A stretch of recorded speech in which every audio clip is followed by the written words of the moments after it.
6:05, we will get started. Just a reminder for everybody, well, we have a slide in here now that says for educational purposes, but all of these webinars are recorded and they're uploaded at our YouTube channel. So I'll make sure that we give a link to that. This webinar is for educational purposes only. We are talking about what we do, what we believe is right to do, lots of things, but we want to make sure that you always do your own homework. So what we're going to do is we're going to go through, if you go to sort of the overview, Sanjay, again, for the night. Oh, yeah, so we're going to do 5 minutes, who massive capital is, partnering opportunities. We're going to talk about new construction, and we'll have plenty of time at the end for questions and answers. All right, so go ahead. Here we talked about that. So as you can see, the massive team is getting massive. We are merging with Realty One Partners, and tonight we're honored to have Bo, who's part of the senior leadership team, on the call with us tonight. So on the left, we have the usual suspects that you're normally used to seeing: Shirar, Sanjay, and Mike. And even though it's false advertising, we said Shirar was presenting. Unfortunately, he is sick, so everybody send him best wishes. Well, but we're all right. We've got Sanjay to take over for him.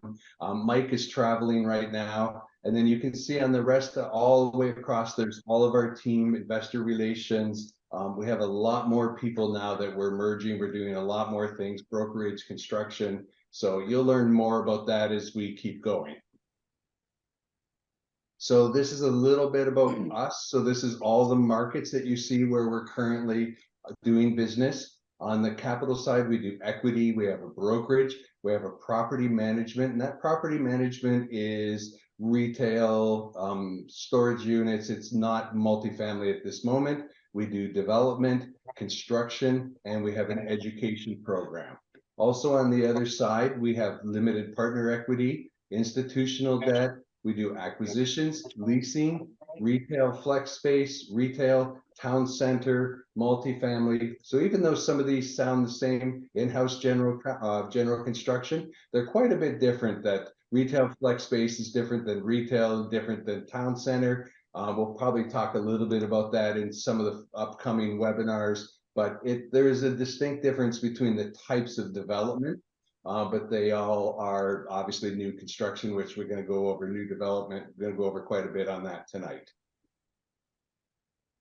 So this is a copy of all the different things. So on the left-hand side, you're going to see all of the deals that we've done this year. It's pretty impressive, 10 deals so far. So we did a land development deal outside of Austin, Amberwood Apartments in Fort Worth. We have a deal in Georgia. We have a new retail center, and we have a couple of those. We're working on a few 506B deals, so they're at the top. So we don't talk too much about them until they switch to a C.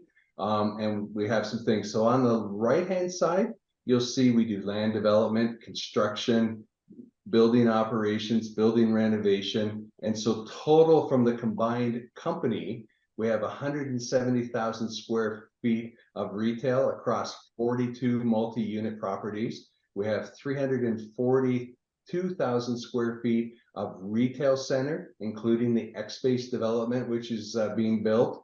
And then in total here, we have 1,346 multifamily units across, and then we have retail and a town center as well.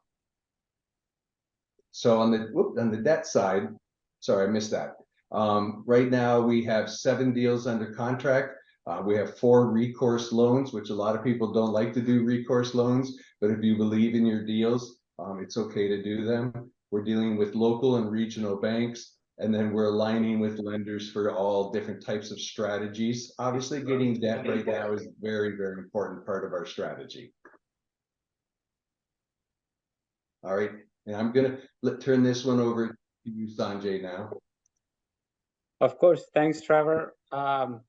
And just a little bit, as we grow, how we value add and what we do from Massive Capital, we partner with the landowners for the new development construction. Realty One brings 40 years worth of construction experience. Bo is going to talk a little bit about that. New construction and development we do. We work with the, bring the balance sheet as the GP table. On the multifamily side, CapEx side, with rehab, operations, asset management, we got a strong asset management with the financials review and feedback. Again, similar to the new construction credit improvement with balance sheet, we work with and we have partners. Education, we have a CRM platform that we use ourselves, but it's white labeled and available for use for others for equity raising, building database, credit raisers certification. So we have a family office club. Through that, they have a certification program for capital raising. And we got an accelerator program where we work with the students and partners to make them GP. So usually we're doing on one of the deal, we're putting a couple of the, they have some experience investing in multifamily. We're putting them forward to a deal and kind of quarterbacking behind them on the deal. Yeah. So from a partnering opportunity, we've got a couple events coming up. Trevor, did you want to talk about these?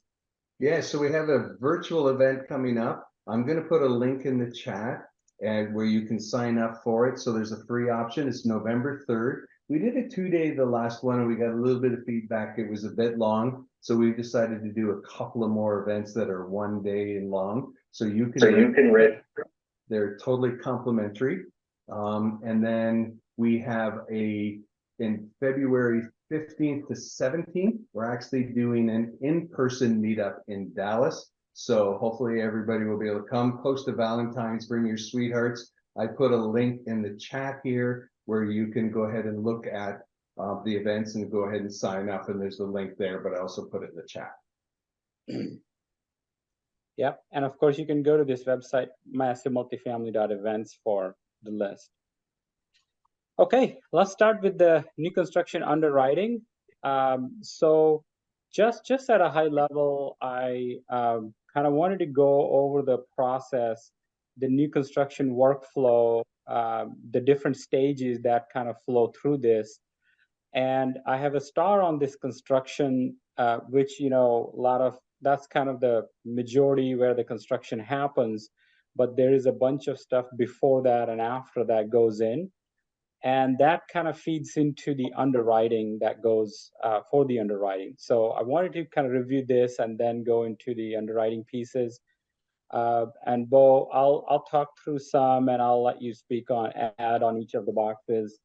Bo has, of course, 20 plus years of experience working at Realty One doing this new construction and development projects.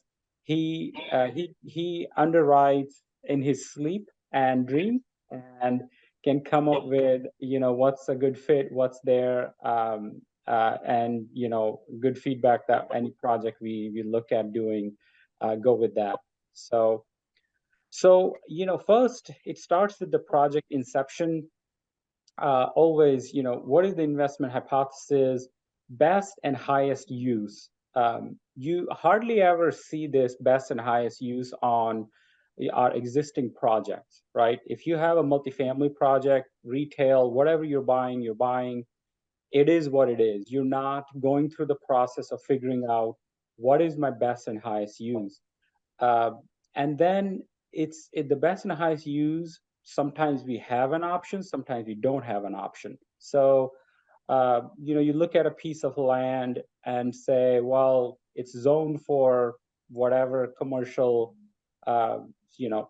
CM2, CR2, or MF1, which is multifamily, but could be make the zoning change, which is higher risk, or there's flexibility for various commercial uses, and then what use will get the best value for the construction, right? And that's a critical part of the project inception, to try to figure out what would that be. And there can be significant work on this step just to figure that out. Sometimes there is, you can only do one thing and you assess for that. And if it doesn't work, you move on from there. If it does work, and oddly enough, when we're putting all these deals together, it's like the first box and the last box are almost the first two you consider. You sit there and talk about, all right, like you said, the highest and best use and the best use of your dollars. If you're buying land for a certain number and you're building a building, office, retail, self-storage, multifamily, whatever, the underground, the grading, the drainage, the concrete slab, the parking lot, almost all that is the same cost. Then once you go vertical, there's different costs involved, but then you got to figure out what the, the highest best use, what the rents are going to be there. So really and truly, you kind of look at the land and say, okay, what am I going to build? And then what is my either long-term hold play or my exit play? And how will that work out in the middle of doing these deals? So that's kind of when we talk about underwriting the deals, I always look at the kind of the exit first and sort of work my way back, figuring out where we're gonna, what is our entry into the deal. Yeah, very, very spot on. And the economy, what the area supports, and all that goes into the pro forma to figure out high level pro forma. And two more slides, I have a high level pro forma for one of our deals. And again, the partners are critical, right? Nobody can do everything from start to finish. Of course, there are some companies that do.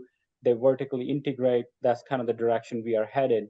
But in scoping, you start to figure out the team, the schedule for the project, budget, and pro forma, and figure out. And I have the special requirements highlighted here in scoping. And I've been to the projects where city comes back and asks something which adds, $5 million to the cost of the project, and that kills the project.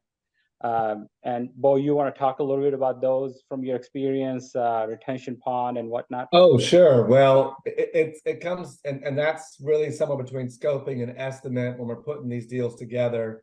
And when Sanjay says team, there's several folks as part of the team, and part of that is your architects and engineers. So we have a pretty good estimate when we look at any particular project, what it's going to cost to build or rehab something. But then we have to sit down and talk to the civil engineering team, figuring out utilities, capacity, the drainage scenario, whether or not you can actually, let's say you bought a 2-acre piece of property, but the city or the county or whoever requires a detention pond on there, well, your 2 acres can become 1 acre very quickly. And that's the new requirements based on some of these floods and based on just a lot of these cities getting denser. Dallas is growing out in all directions. Houston and Austin, especially with some of the greener requirements there, there's a lot of things to consider when it comes to how they're going to move that stormwater around. But utilities, sometimes you'll get a water tap fee, you'll budget $50,000, and the city will tell you it's $400,000. And you kind of can't know some of those numbers without really a trained civil engineer. Even with that, the city or the county is not going to tell you that number until you've already got a full set of drawings put in place. And so that's the requirements that you look at from the outset of a project, the outset of a new build, what you need to consider, and how you can have the ability to then get those additional dollars. So you always try to put some level of contingency in the budget, because you want to build it lean, but you want to make sure you're not halfway built and run out of money. Yeah. Thanks. And like what Bo said, I have these in a sequential form here just to kind of have the separate buckets. But there's a lot of back and forth, right? Scoping and estimating kind of goes hand in hand. We're starting the project inception, but looking at the economy stuff here. I have the city approval, where that's a key step, that after which we do the construction. But there's an engagement with the city while scoping, estimating, and design is going on. There are multiple meetings. So it's a little bit of a back and forth there, but you do the scoping, estimate, soft cost, horizontal, vertical development, construction cost, financing, arranging the financing, and holding cost is significant. Going to the design, building footprint, right? Getting to the building footprint is one of the key steps. Type of construction, unit mix, and then the city plans and timelines and those things, getting that approval. And most cities will have, when it's an in-city development, and of course there are outside of city, when there's an in-city development, cities have their plan. They want to do certain type of business, the building, the style, and the builders have to cater to that. So you want to talk a little bit about the city approval and design pieces, Bo, from your experience? Yes, and city approval is kind of a catch-all term. A lot of this stuff is through counties. It's these growth markets. If anyone's familiar with the massive team and some of their projects out, let's say in Fate, Texas, just east of Dallas. That is in the city, but then a lot of times you get these smaller cities where you're in the municipal utility district. And the lead times on approvals, that's where your civil engineers, your architects are going to be key. There's comments back and forth. You do have to usually build the required amount of stone, stucco, roof pitch. There's just a lot of little things that kind of come into play. And furthermore, when we're starting these approval times, you might have a tenant in the lease-up phase that's already come in and said, hey, I want to be in the site, but I got to have a drive-through and I got to have a 15-foot ceiling height at this certain part. And then if you're going to try to accommodate that along with hitting all those requirements, it's tough. Right now, all these approval times are just taking longer. Ever since COVID, the average city, average county, average, whatever engineer from that side is just taking longer to redline these plans. But things are getting done. And the real advantage we're going to have, I feel like, moving forward is it's harder and harder to get projects done, meaning it weeds out some of the folks that don't know how to do it, the folks that can't put the deals together, the folks that don't have the staying power really to put a deal together. It takes a lot of effort to get these things going. So coming out of whatever this is, recession, you call it dip, whatever you want to call it, there's, I forget the number, 500 something people moving to Houston a day.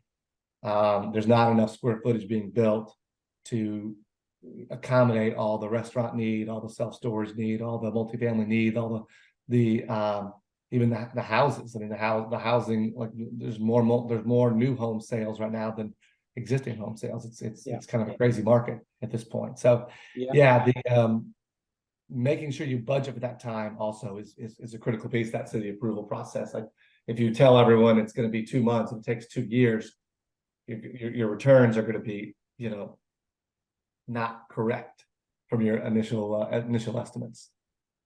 Yeah.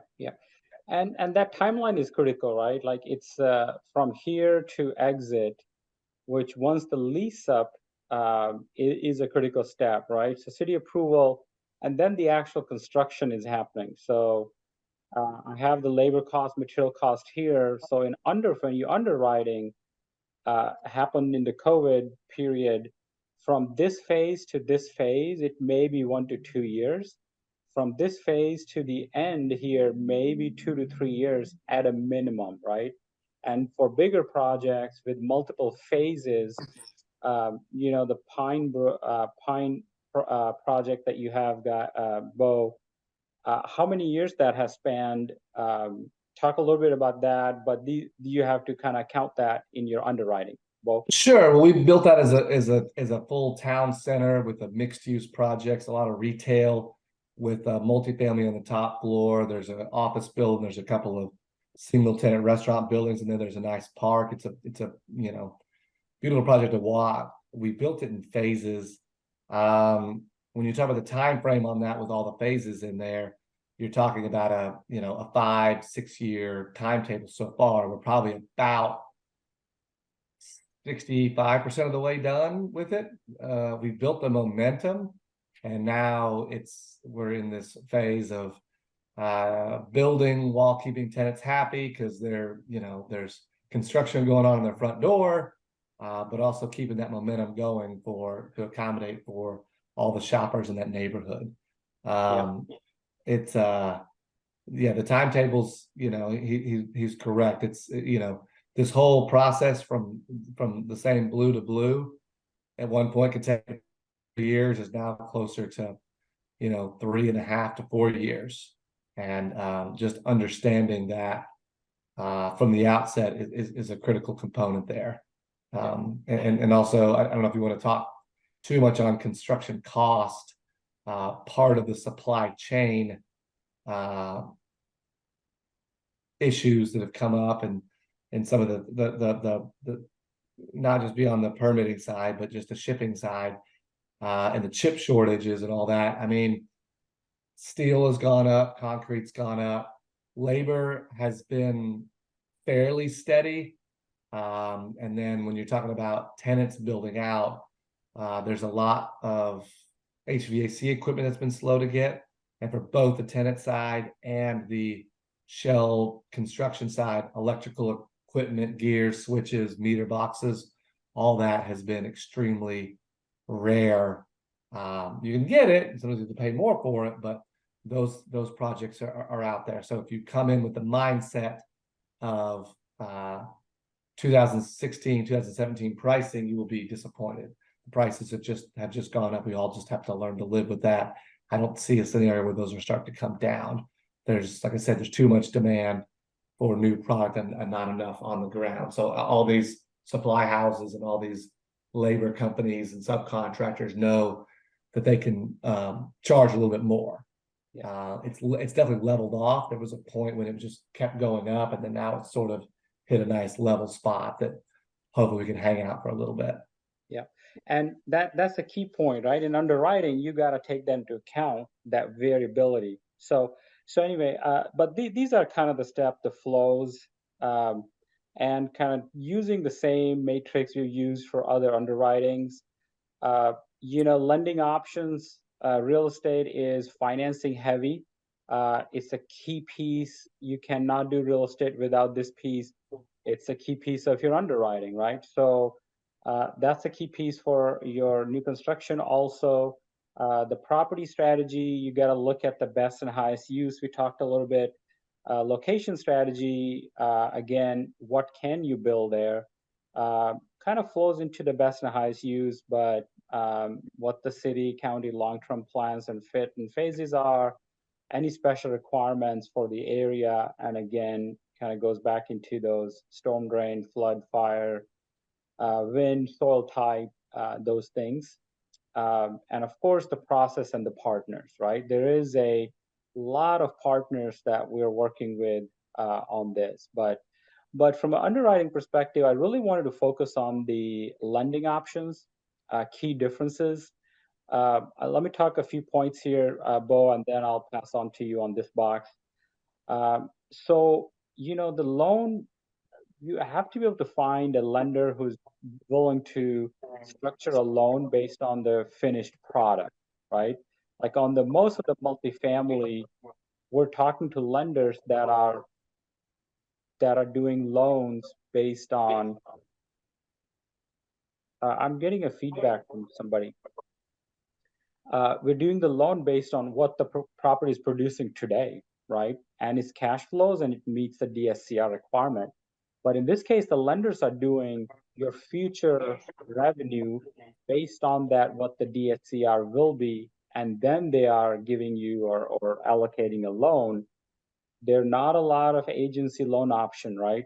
And that changes the competitive landscape. In multifamily that we do a lot, there's an agency option for most stabilized debts that drives other lenders in certain the pricing and cost and everything else. You got to do the lenders who understand the construction financials. You want to talk a little bit about here, Bo, what type of lenders you guys have worked with and have had success there? We have had success with a lot of local banks. It definitely has changed when Sanjay mentions DSCR, debt service coverage ratio.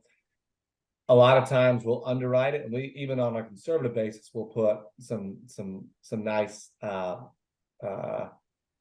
easy to hit benchmarks and estimates in there. But lenders a lot of times will go even further with their estimates to get a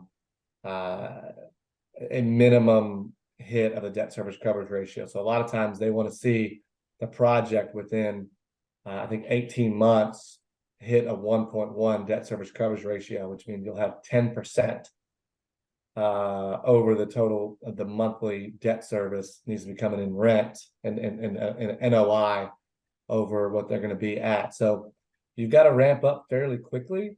These local lenders for the longest time would do it essentially at 75% loan to cost, which would be if you do that on a loan to value base. If you bought a product that was built, it'd be about 55 to 60% loan to value. And that 15 to 20% spread is kind of the money that you could make on the development side. That was to be split between the development group and the investor partners, whether it was all our money or us with some other people that were in the mix there, just kind of depending on where the market comes and how fast is depends on what that actual ROE, ROI looks like. Local banks are still in the mix right now. They are obviously heavier rate-wise because all those lenders are prime-based lenders. When you're talking about agency, credit union debt, some of those players or insurance companies, they could be treasury-based lenders. For those you can actually still get at decent rates compared to where they were. I'm not going to promise you mid sixes, but high sevens, mid eights. I mean, there's always a unicorn you can find, and maybe it's just you happen to be your lender, but a lot of times if you don't have an existing relationship with a lender, even if you're a qualified borrower, you're not going to get those nice meaty loans. But on a general level, these regional banks, because of the higher interest rates, they're just requiring more money down. So the loan to cost number was 75%, is now getting closer to 60%. So it just requires more cash equity in the deal. And the way they structure those deals, I see their draw as a construction progress. That is correct. So you don't pay interest on the money you haven't borrowed yet, but they do make sure your money is spent first. So if you have a $1 million equity piece and a $4 million construction piece, well, even if the land was $200,000, they're going to make sure your full $1 million has been spent and verified before the bank will loan you $1. Even if you have a closed deal with them, they make you, prove up what you spent it on, how it relates to the budget, all those good things. And then, yes, they go out there and they inspect everything. They have a third-party inspection crew. So you go out, you fill out a form based on the budget, showing what you've done since the last time you did a draw. They send an inspector out there. Inspector sends probably a 5-ish, 8-page report, sends it out to the lender. The lender will then fund you, and then you fund the construction company. But where he put number 5, usually looking for experienced partners. The mistakes that were made in 2008 were, a dentist sold a practice and he had $2 million in his pocket. He can get a loan for $8 million to build some center or some industrial park somewhere, and with no thought that it wouldn't get leased up. And a lot of those deals just went to put. They weren't going to make it. There was never enough thought to either how to get the thing built and finished, which sometimes the last 5% of construction is the hardest thing, just getting it finished, getting it a job closed out. But now in this new lending world, they are not just giving money to anybody. You have to show not only a nice balance sheet, but also years of experience and completed projects as part of your overall team. There's no question that's a big component. Yeah. And very recently for one of the projects, our loan was 4.5-ish million, and bank wanted us to put 500,000 deposit, open a 500,000 deposit account with the bank. And the banks is really using that deposit to borrow and then lend it to us with the 11% or whatever the banks can borrow based on the deposit. So Yeah, so Bo, that project example is perfect where becoming viable Sure. for that. And that's over and above that $500,000 is just supposed to sit in an account with the lender. They're not, it's not even, that's not even part of that. Like I said, 60% loan to cost, that'd be 40% equity. That's in addition to, so you're almost putting down 50%. Yes, you're getting maybe a better rate on your money than you were getting a few years ago, but it's locked up, or at least it's in with that bank. And then of course you can maneuver it around, but you've got to at least show you got those that liquidity out there. And when Yeah. it's called, it's under real estate people always take their money and put it into more real estate. That's what we do. So Yeah. And from underwriting perspective, it's always tough. How do you underwrite that you have to take 500,000 and lock it up? And, between different projects and stuff, money sitting in a bank, different banks, different, between Chase, Wells Fargo, Bank of America, whatever, consolidate and leave it there, not necessarily a direct cost, but it helps with our project, right? So from underwriting perspective, how do we handle it? If it's not a direct cost, we don't hardly ever do that. So sure. let's move on to this example for this Conroe Commons, and on the right hand side, this box where it lays out the sources and uses, and you kind of see the land acquisition and construction being the biggest items, and then the other items that go in, the components of this. And on the left is the rent roll for the already done.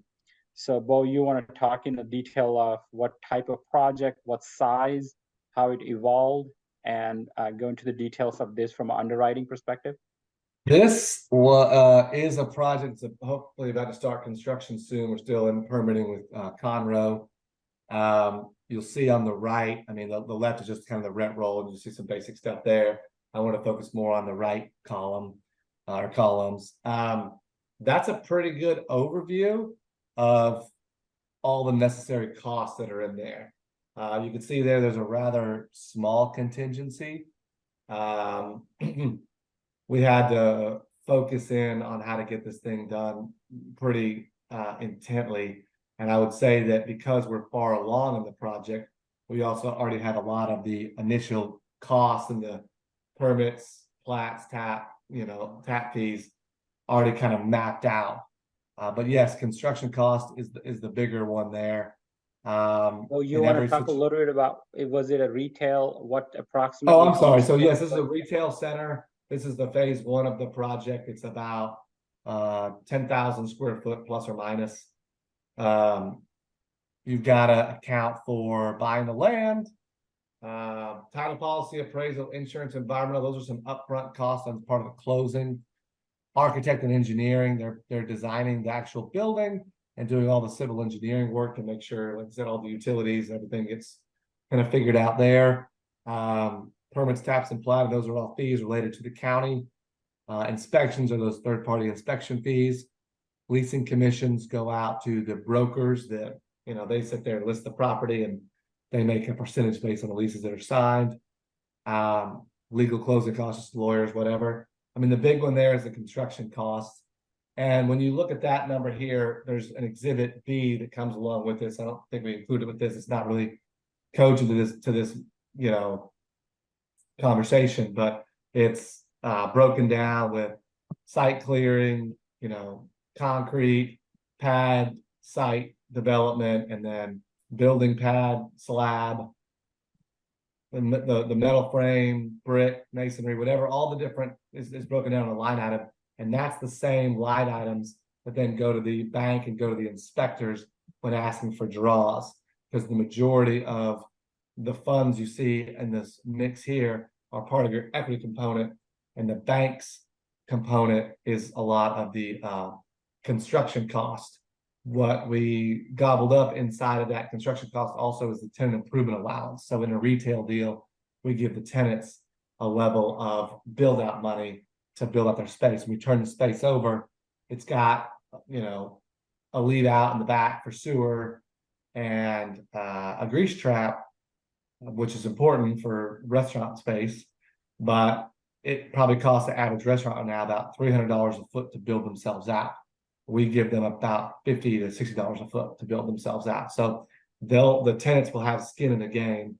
That's kind of where retail is a bit different than multifamily when it comes in the grand scheme of things. It takes longer to get them ramped up because you got to build it and you're gonna have them build up their space and do all that.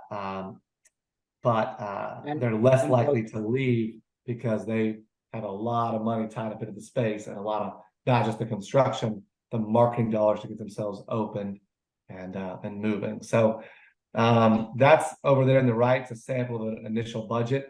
Every budget is quite different, and everything sort of changes from a market to market standpoint. Like, it's cheaper to build in Houston than it is in San Antonio. It just is. There's cheaper labor, and there's more supply, and actually the soil is just easier. It's easier to dig and put piers and anchors into the clay, and sometimes they call it the gumbo in Houston, than it is digging up rock in the hill country in San Antonio. You've gotta flatten your pad out, and if there's all this rock, that's not a bulldozer, that's a jackhammer. With someone out there that's jackhammering it, sometimes for weeks, to get this flat surface they can build on. And it looks pretty, but it's just a bit more expensive when it comes to that. So that's one of those deals with the earlier slides about the location. Some of those costs you sort of inherently have to know. We've done one project in Denver. That'll be our probably last project because they didn't acknowledge some of the utilities and some of the things we needed to do. But it's just quite simply a lot more expensive to build in Denver. You're not at the same level of labor work you're going to get here.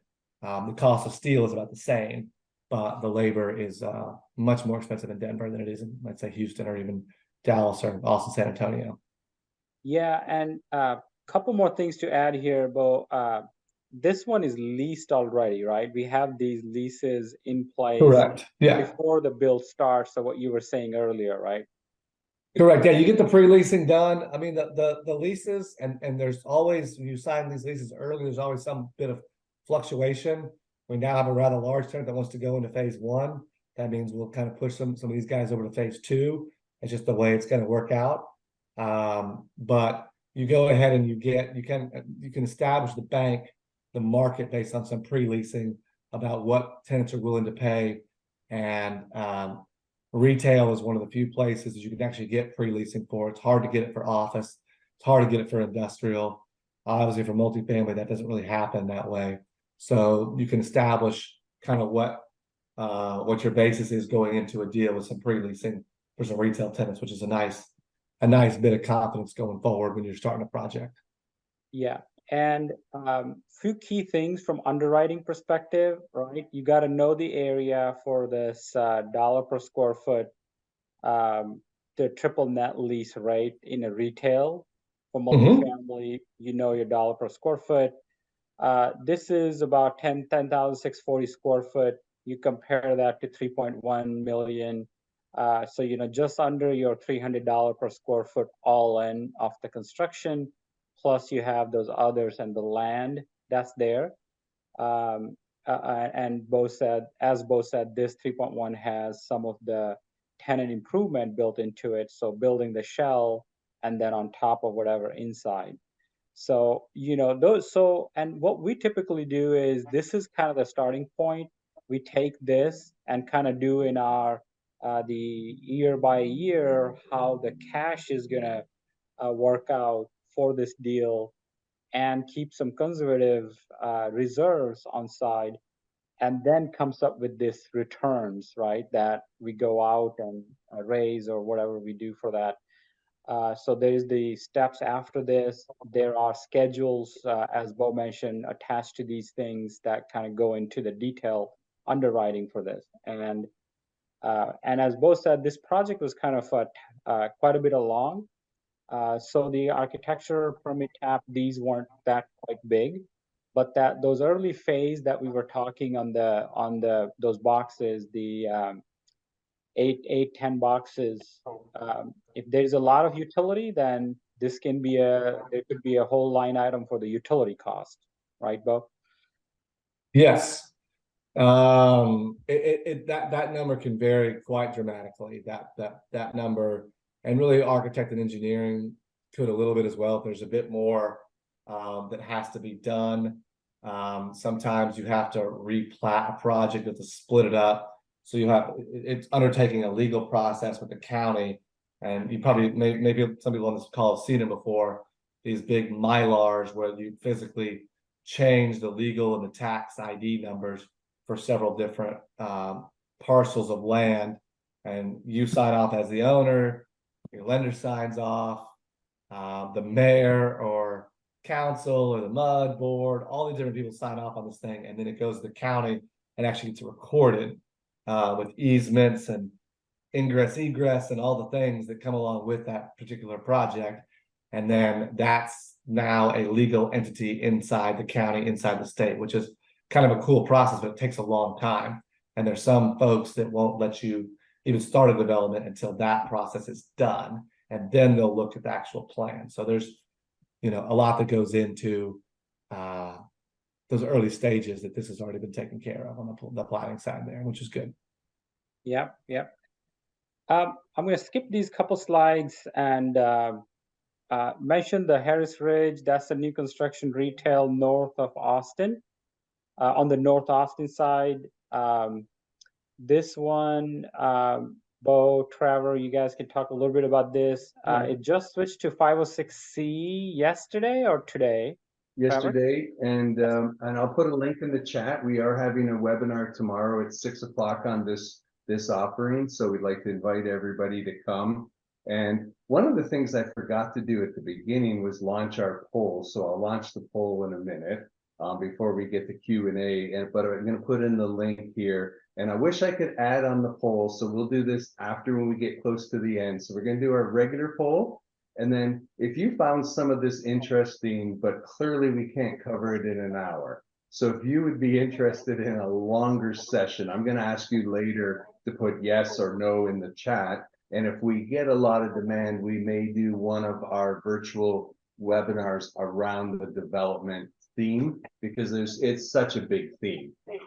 And so I'm going to launch the poll, and then there's a couple of things for winding up that got posted in the Slack, in our WhatsApp channel, Sanjay, if you want to wind up with those. But I'm going to launch the poll, and we still have plenty of time for Q&A. So we're getting some yeses already that they want this. So we thought there might be, because we had quite a few people, and we've had over 100 show up for tonight. So we know that there's a lot of interest in this.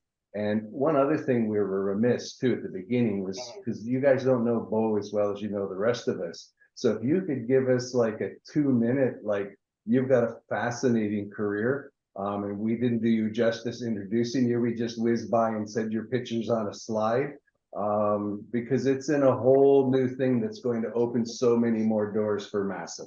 Well, everyone on this deal knows it's tough to impress Sanjay, so I'll start with that. I am a native Houstonian. I was born and raised here. I went to straight Jesuit college at TCU, started my real estate career in Dallas, was doing work for a mortgage broker shop as a 21-year-old, doing about 10 to 15 commercial closings a month. I was blessed to be involved in closings with retail deals across the country, from CMBS lenders, conduit lenders, to small banks, to whatever. Unfortunately, at that point, I was working for somebody that was making a ton of money. I was making next to nothing. I got an offer to come down to Houston to do some equity raise for some different development groups. So I took my kind of background there, came back down to my hometown, was able to work my way into a development group right about the time the last real estate crash happened, 2007, 2008. So once again, I had to wait my turn on doing big deals, doing big projects. But in the middle of that, I kind of was able to help grow again from, 3-ish, 4 years of kind of stagnation of just monitoring the properties we had, just doing the basic deals we had, work with the lenders on, figuring things out, to starting back up again to doing, 10, 15 projects a year. So our group has, well, like I said, it's got everything in-house construction, property management, leasing. The hard part of being a developer is coming up with a structure for anything. That's what I've really been enjoying working with the massive guys on, is figuring out how to actually take a bunch of knowledge and a bunch of things and actually put it into a program. They're much better than we are. I kind of always am putting out the fire that's right in front of me, and it's hard to ever come up with a real day, because generally when this stuff comes together, it's things happen and you just have to adjust to it on the fly. So my job is, as he mentioned, I'm on the initial underwriting side, the original project feasibility side, and I work with a lot of our equity folks and our lenders, and I kind of keep those relationships calm, or as calm as you could keep them in the grand scheme of things. And like Sanjay, I've been a real estate broker. I forget when I got my dad made me get it, and I'm glad he did, but I got my sales associate license when I was still at TCU in 2004, then got a broker license when I was 2006. I think when I was, I forget how old, 22, 23. So been a broker in Texas for that whole time, and obviously do plenty of brokerage deals as well. My license is the one that hangs on Realty One. So yeah, I don't know, that's awesome. 2 minutes or not, I apologize, but that's my back. No, and we're super excited. You know, this opens up a whole new thing. So I did put the link to sign up for the Harris Ridge. If you just want to pop back real quick, sorry, Sanjay. We do my shameless plug here. You can go back to the slide. Okay, which one? That one there, yeah. So our webinar is tomorrow night. This is a new build retail development, 16,800 square feet. The land is already entitled. I think we're set to start construction within a month or two, right? I think it's a month or two. I think it's, if you're saying a month or two, I think it's closer to the 2 marker, but yes. Yeah. So I don't want to say too much. I mean, it's Austin, but I will say that we've been working on that one for about a year, getting that one all set up. It's in the tech area of Austin, which is like the east side, right next to Samsung's got a big chip plant right there. There's 3M is right there, Apple. Yeah, it's a great area. It's about 20 minutes. It's a real cool area. It's a real cool area. And the reason we found that area, one of our residential real estate contacts out there brought us this piece of land. She said this would be a good spot for some restaurants. So my boyfriend works, there's fiance, I don't know, but works for Samsung, and they got to drive like 20 minutes for lunch every day. So it's a great return, 3-year hold basically with a 20% IRR, 1.72 multiple. But again, come to the webinar tomorrow for sure. And a couple of things we wanted to talk about, which is the advantages of us merging with Realty One. There's a lot of advantages, right? So, you know, we are now vertically integrated. So we take a lot of the risk out of the deal by being vertically integrated. So, you know, we have all the different fields that are happening. We own the construction company, and they've been building these types of development for 42 years. We have an in-house brokerage company, and we're really now looking for land partners. So if you have land and you want to bring the land to a deal and have somebody develop it, that is our new focus of things we're looking for. Now we are looking for A-class land. Okay, we're not looking for, hey, I've got 10 acres out in the middle of Kalamazoo. We're not looking for that. We're looking for, you know, city infill that has a lot of growth to the area and things. So, but that's definitely something. And this is quite amazing me, that it always amazes me that we're 50% new people. So this is absolutely awesome. We hope that we brought value. We're going to have time. We'll take away the screen and we'll answer some Q&A, but we do these every Wednesday night. If you enjoyed yourself, invite somebody. We'll do Q&A, and then we normally hang around and answer and talk more questions until for another 15, 20 minutes till you get tired of us. But we want to make sure that we do it. So we're going to pop off the screen that we show. And if you have a question. Before I do that, Trevor, just next Wednesday, topic is bonus depreciation. What can you do this year and next?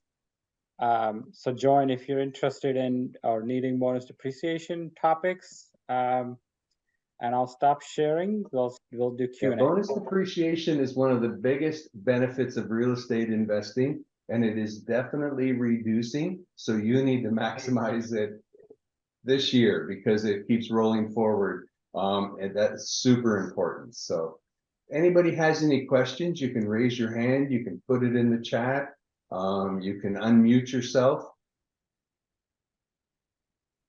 Sounds good. I see some comments. Thank you for joining. I appreciate some of these comments. You're learning new things. That's good.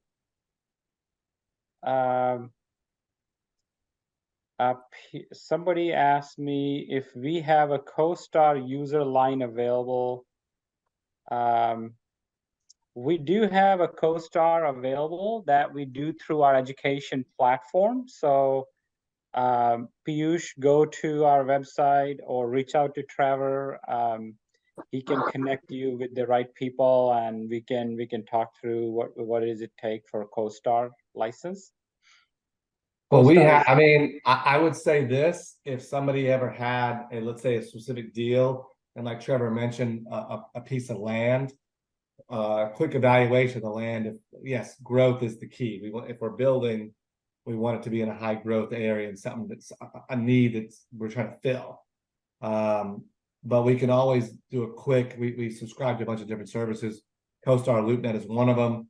And then the other is STDB, which is a demographics polling deal where you can basically figure out income, housing costs, how many kids in the area, 1, 3, 5 mile radiuses, as well as 5-minute, 10-minute, 15-minute drives. And it'll map out the drives, it'll map out everything. So if there is a piece of land that you wanted to talk about, find out some quick comps and find out some quick demographics with a map and address and a basic idea. If it's something more interesting, we could kind of pull it for you very quickly, and at a minimum send you some PDFs of the quick research on that.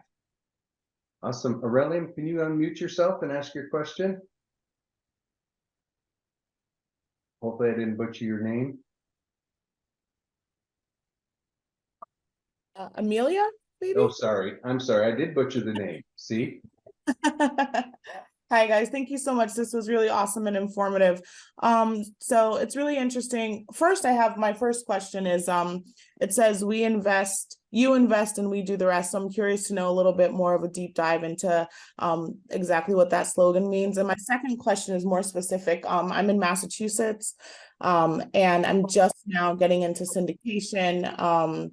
It's definitely a learning curve. And simultaneously, I've been approached to develop a land deal for several hundred acres.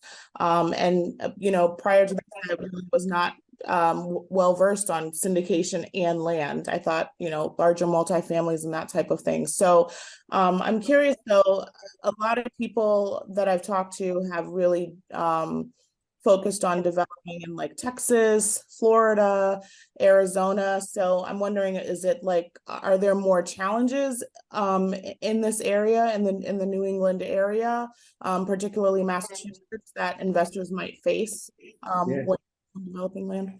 So first, let me answer your question. You invest and we do the rest. That's about being a passive investor. So if you're, for example, if you come to our webinar tomorrow and you're an accredited investor, you want to invest, we do all the work. We're bought the property, we're doing the construction, we're leasing it up. Sanjay signed his life away on the bank loan. We've done all of these. So we do all of those things for you. And basically, I always say, Warren Buffett said, you don't find a way to make money while you sleep, you will work till you die. So we do the work so that you can make money. So we're there working day and night trying to build that project.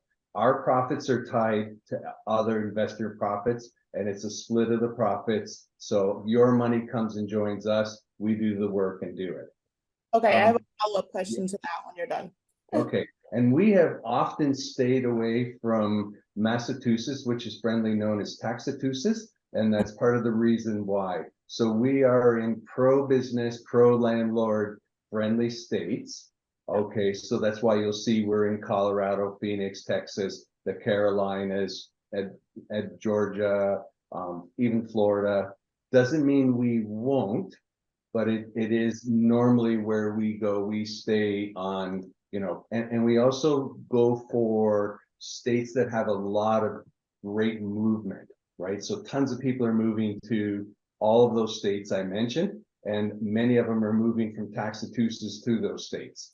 So it makes it a little different. Plus, it's very dense. So everything is pretty much developed to a certain degree within course. So maybe Bo, you want to answer a little more because you've got a little more development. I can tell you I've been to Massachusetts. I have to tell you I've never built anything in Massachusetts. I had a great time at a Red Sox game. It's driving around, it feels like a different world than down here. Like I said, I've lived in 3 cities my whole life: Houston, Dallas, and Fort Worth. So I wouldn't say I'm the most well-traveled individual, but so many times I'm in these meetings and I'm the only native Texan at the table. And there'll be, 10, 12 people at the table. And we try to be welcoming here. Obviously, but people move to this state for the business opportunities. I would say sometimes for the weather, but it's been stupid hot, just terrible. But we really are built to accommodate the growth, and we have, 2 assets that are sort of out there. One is a lot of land. I mean, Texas is big. 2, oil and refineries and all that comes along with that, even if they come with a way to have us all drive an electric car. I actually drive an electric car. It's great, lovely. But the infrastructure is not there. I had to drive to Lufkin. I couldn't get there. I had to turn back around and it was a mess. It's not there yet. And even when we get to that point with the batteries, all the shipping, all the petrochemical all comes into the port in Galveston, and does all the chemical, all the stuff it's refined here. So there's just so much infrastructure for the energy sector, for NASA, for healthcare, all these different things that are just driving the best are coming here to make money, really, because it is easier to make money in a state that just constantly expanding, constantly have people moving here. I don't know about the healthcare facilities in Massachusetts or whatever. I can tell you when the Arab sheiks in Saudi Arabia have cancer treatments and cancer needs, they fly into Houston to go to MD Anderson because it is the best in the world. So, but like I said, we feel welcome to all folks. You said something about 700 acres. That seems like a large tract of land. A lot of times a 700-acre tract will be a residential development, that's not a retail play unless it's a massive mall, which no one's really a fan of right now because of Amazon and all those things. So Yeah. what is the 700 acres? So I did put my link in the chat again. So that if you want, you book a call with me. That link will get you to my calendar and you can book a call. And we can definitely talk some more about helping you get started on your real estate journey. Happy to do that. We did have one question. How do you underwrite for vacancies? Because clearly, on apartments, we're all used to that, right? We have delinquency, we have a loss to lease, this many. How do you underwrite for that? Generally, a 5 to 10% vacancy factor is put into all the deals, and if it's maybe a little bit larger deal, you might underwrite it maybe at 15%. But you generally put that vacancy factor in, even if you're 100% leased. And oddly enough, even if you have, like I said, I did a ton of single tenant financing when I lived in Dallas, and the banks, even on a single tenant triple net deal, a Burger King, McDonald's, whatever, they'll take the rent. If the rent is $100,000 annually, they'll call it $95,000 annually. They always put in a 5% vacancy factor. It's like a risk scenario. So that's kind of standard, par for the course for underwriting, is putting in some level of vacancy factor. But the standard in retail is between 5 and 10%. Office is probably a little bit more right now. Yeah, and on multifamily side, Class A, we would look at the comps in the area and also look at, what's in progress, what's coming online in terms of number of units. So there are services that will provide that info, and what is the absorption rate for the area. And based on that, we would slope the occupancy up to a certain point, and then we'll stabilize at a 5-ish, 10-ish% vacancy, depending on the market and how many units are coming online, absorption rate, people moving, that data. But like any other pro forma, there are those assumptions that are based on the data that we would go by. There's a question in the chat, so if it's okay, Trevor, I'll take this one. Yeah, you go ahead. How are you underwriting untrended rents in your development multifamily deals and getting it to DSCR? So, good question. Very good question. Fundamentally, we don't really trend rents drastically high for our new construction, right?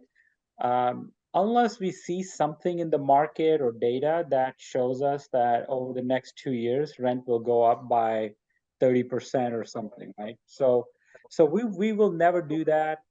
Just a regular inflationary 2 to 3% rent, we would increase that. So take today's rent and then add 2 to 3% if we're expecting to start leasing in 2 years or 3 years. But beyond that, we'll keep the rent at where those are at today. How do we get to DSCR? So typically, one of the things that Conroe pro forma that we shared, you notice the dollar per square foot rent in that area are 32, 33. Our construction cost is $300-ish per square foot, including the tenant improvement allowance. And that tells a lot, right? So we would usually new construction numbers work in the area where there is high enough rental rates or the dollar per square foot price from a sale price perspective. The area that don't really have high enough rent, new construction just doesn't work, and you won't see a lot of new construction in those areas. So to meet the DSCR, that area, the rents in the area kind of takes care of that, and DSCR, as you get to your occupancy rates, you meet the DSCR, and that's what we kind of get to. Hopefully that answers your question, Wadeson. Sorry if I'm not saying your name. It's Watson. Thanks for answering that.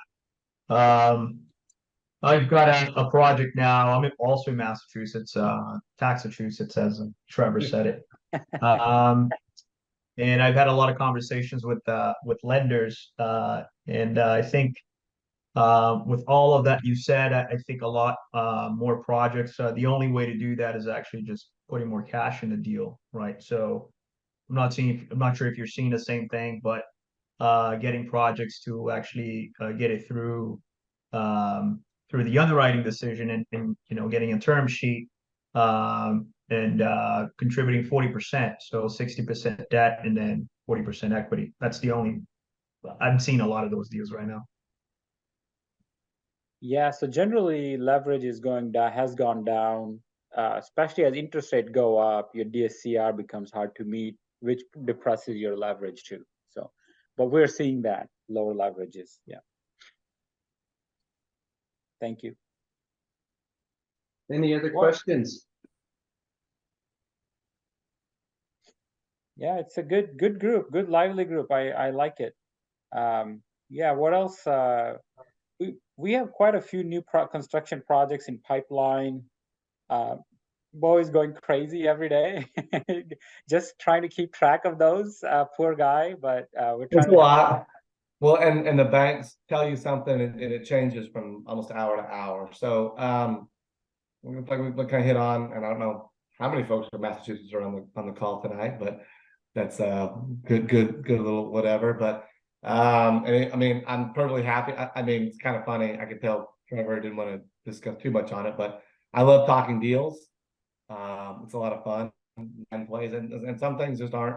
People have an expectation here, and they really, shouldn't. And maybe it's just sometimes it's not the right play at the right time. It's, there's always a time value of, okay, if we buy this land and overpay for it now, it's going to be great, but then what is your opportunity cost or carrying cost that land versus buying something else now, or there's just a lot of timing that comes along in the decision-making process there. But any deals, any questions, anything that comes up with the setup, I'm more than happy to talk. I like doing deals. That's kind of what we are, just deal junkies, looking for ways to take a piece of project or take a piece of land, whatever, and build something. I've always enjoyed that. Unlike stocks or bonds, we're putting real assets on the ground that people not only build for, jobs, but people work there, people eat, shop, with, all the things. It's just a nice feeling to be a part of a building project. Good feeling. So we did have a question in the Q&A about a piece of land in Europe, and normally we've got enough to do in the United States of America that we've stuck to jurisdictions, laws, places that we understand. It's not something, doesn't mean you're not making money. I've got a lot of friends making money in Costa Rica and other places. We've really been focused on the US, and there was a question here about multifamily. So we invest in all kinds of different things. So multifamily, new land development, we're building an X space. We did a land entitlement project, but we're still very interested in all of those asset classes. Probably, there's a few that we haven't started yet with storage and medical office, but they're all of interest to us for sure. Amelia, got your hand up again from Taxatusis. I'm butchering your name all the time. It's just Amelia, like Amelia Earhart. Okay. I'm overthinking it. The M is my last initial. Yeah, so thank you. I had a quick follow-up question about you invest, we do the rest. So now, like with the multifamilies, that I think people didn't really strategize well for like exit strategies, and so a lot of like the investors, LPs or GPs are being like losing money because deals weren't done right. So I'm wondering like how long you guys have been doing syndication, and if like interest rates were to just kind of change things for any deals that you guys had, or if there were like inevitable changes, like how would that look for your investors, and then also are the tax benefits much better for investing, like doing a syndication in land as opposed to like multifamilies? You want to answer that, Sanjay? Yeah, I'll answer it. So from Massive Partners perspective, I've been doing multifamily passively investing since 15 and active since 17.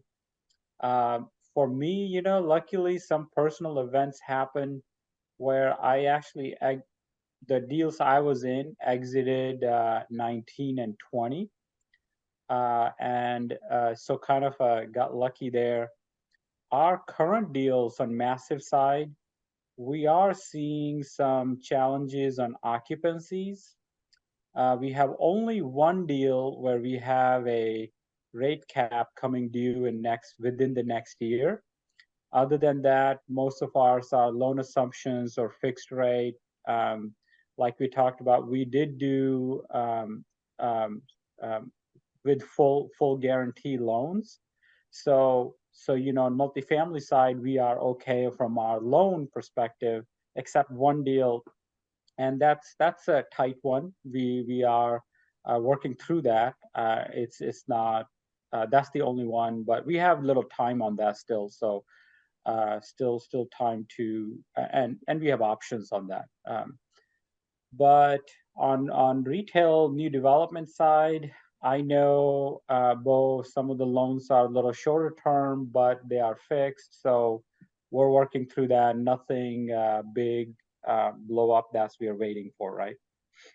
No, I mean, what we generally try to tell our investors when we put our money in the deals as well, and we try to tell the investors, look, we're not going to come back to you if the project needs more cash. We'll put in that. We kind of figure it out. It's a bit of a juggling act here or there. And we just kind of say, look, if we raise $1 million and we have to put in 100,000 along the way, we'll get that money out at the sale at par. So we don't take that as equity. We just take it as we get our money back from helping buoy the project up. And a lot of times it's just based on not so much additional cost, it's more like that additional time that takes. It's just interest carry along the way until tenants are actually starting up and paying. That's the true delta between multifamily and retail or any type of development. Just a longer lead time to get to the money.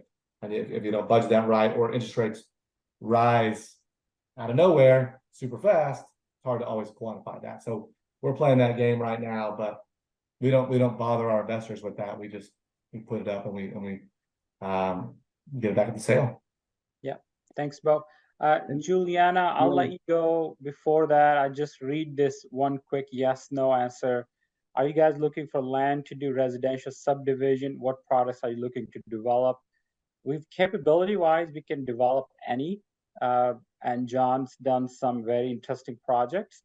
But residential subdivision, absolutely. If the area is right, the land price, everything works, the numbers work, absolutely we'll do it. So Jack, feel free to reach out to us. Juliana, you want to ask your question? She must be serious. She got rid of her dog, so she's getting serious. I thought he was asking the question. He's ready for snouching time, so that's why he was he was with me. I'm supposed to be sitting on the couch with him. I actually what I'll probably do is reach out and schedule an appointment. I have an area that I'm looking at that is going to develop pretty rapidly based on some investment that's coming in there, and so I'm kind of looking for some partners to begin that development and evaluate it. And I'm in the multifamily space, learning there, and really eager and interested to learn more about the commercial space. So absolutely. Is your deal in Massachusetts? No. All right. Much easier, much more business friendly area, much lower cost of labor, etc. So yeah, absolutely. Yeah. I'll schedule an appointment. Thank you. Awesome. Yes. So, I did go to Boston once, and I was there for 3 days and ate lobster 4 times. It's good. Lobster's good. I had a lobster sandwich for dinner or lunch, and had a lobster something for I had thermidor. I had 4 different types of lobster in 3 days. I enjoyed myself. I went to my Red Sox game in June and wondered why everyone was walking with blankets. I had t-shirt and shorts on, and then by the 7th inning, I realized that it gets cold off the bay, and I was buying all kinds of Red Sox sweatshirts and sweatpants. I'm dying. That's great. A lot of Boston talk. Yeah, we moved to Florida in December from Michigan. Okay. On a temporary move to do some investing down here, and we're moving again in like April. But I've never eaten so much seafood in my life. Yeah. Hey Trevor, I don't know if you can stop the recording, but we can continue hang out. So we are happy to answer.